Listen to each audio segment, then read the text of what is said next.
দুটো বিষয় জানা দরকার। একটি হচ্ছে যে আমরা শুনতে পাই যে বিএনপির বিরুদ্ধে যেভাবে যে অভিযোগগুলো আছে, অন্তঃকন্দল এবং বিএনপির যে চাঁদাবাজির কথা আমরা শুনি, সে কারণে বিএনপির ভোট ব্যাংকে একটি প্রভাব পড়েছে এবং তরুণ ভোটারদের একটা রিসেন্ট একটা সার্ভে যেটা বলছে যে তরুণ ভোটারদের যে ভোট আসবে সেটা খুব কাছাকাছি জামাত ইসলামের। এই বিষয়ে কি আপনি বলবেন কিছু, যে আসলে কেন, আপনি কিভাবে দেখছেন এই সার্ভেকে, আর কেনই বা মানে প্রভাবিত করছে?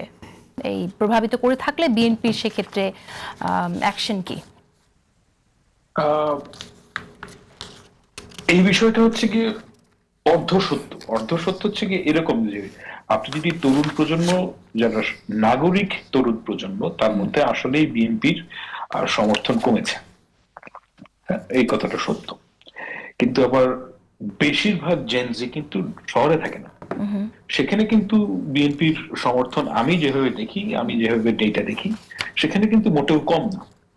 এবং আরো যদি আপনি দেখেন যে আপনি যদি সেগমেন্ট ওয়াইজ করেন, সেখানে একটা বড় ইস্যু হচ্ছে কি, আমরা যখন ফেসবুক কিংবা সোশ্যাল মিডিয়া থেকে নিয়ে আলোচনা করি, তখন আমাদের একটা বড় সমস্যা থাকে, খামতি থাকে।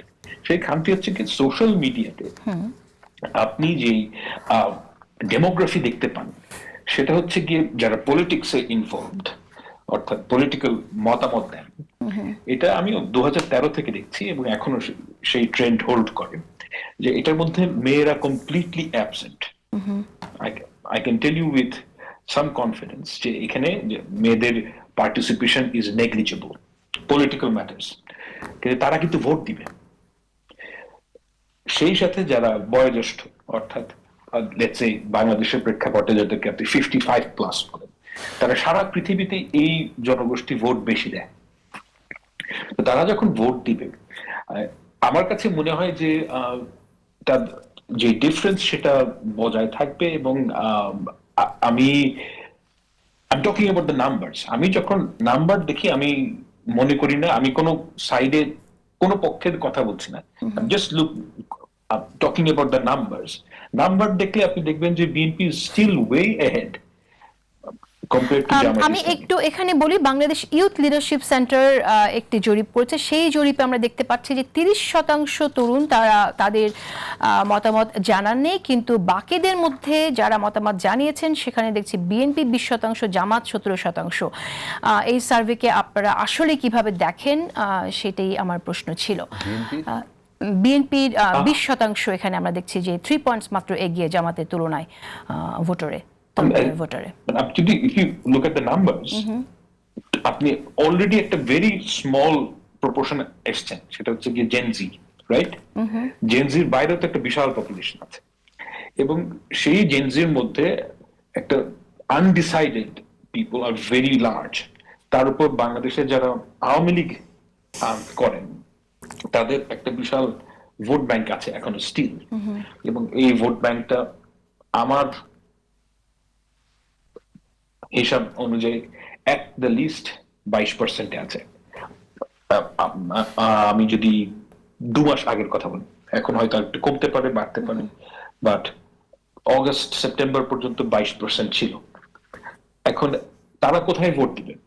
সো ভোটের যে হিসাব সেটা একটু কমপ্লিকেটেড, বাট আমি আপনার যে প্রশ্নের স্পিরিট, সেই স্পিরিটটার সাথে একমত যে এই বিএনপির যে ন্যাশনাল লেভেলে যে তাদের সাপোর্ট, সেই সাপোর্টটা ইউথদের মধ্যে রিফ্লেক্ট করে না।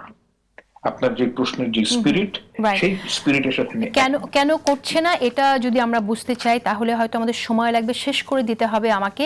আমি আপনার কাছে আমার একটা প্রশ্ন, লাস্ট কোশ্চেন এটা, যে BNP acting chairperson Tarique Zia তার মাকে দেখতে আসতে পারছেন না, এই নিয়ে অনেক আলোচনা হচ্ছে। তিনি একটা স্ট্যাটাস দিয়েছেন, সেই স্ট্যাটাসে উত্তরের পরিবর্তে আমরা আরও কিছু প্রশ্ন আসলে আমরা দেখছি ওখান থেকে এসেছে সামনে মানুষের মনে।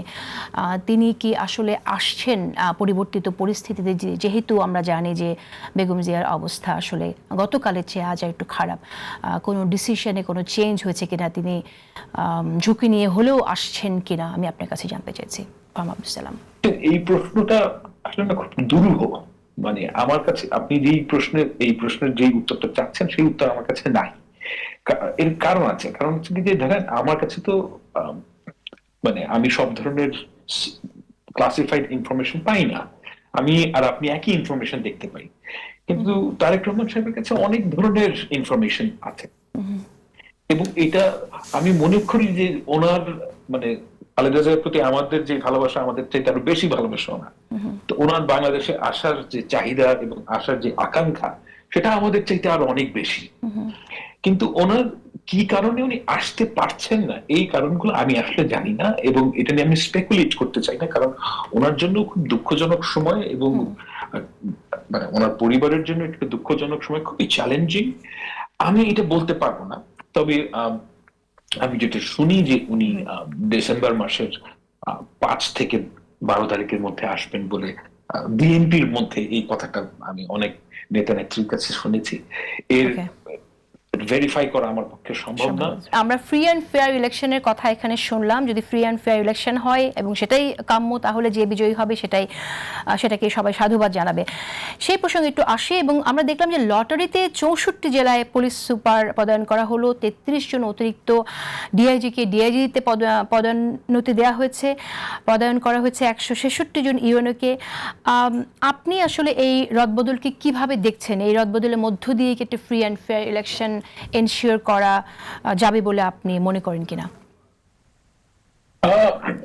দেখেন, মানে ফ্রি অ্যান্ড ফেয়ার ইলেকশনের জন্য এটা কিন্তু খুব মানে একদমই ভাইটাল জিনিস না, আরো অনেক কিছু আছে। মানে ইলেকশনের সময় আপনার আইন শৃঙ্খলা কিভাবে রক্ষা করা হবে সেটা একটা ইস্যু, এবং এই পরিবর্তনটা একটা ইস্যু, মানে আরো অনেকগুলা মানে ফ্যাক্টরস আছে।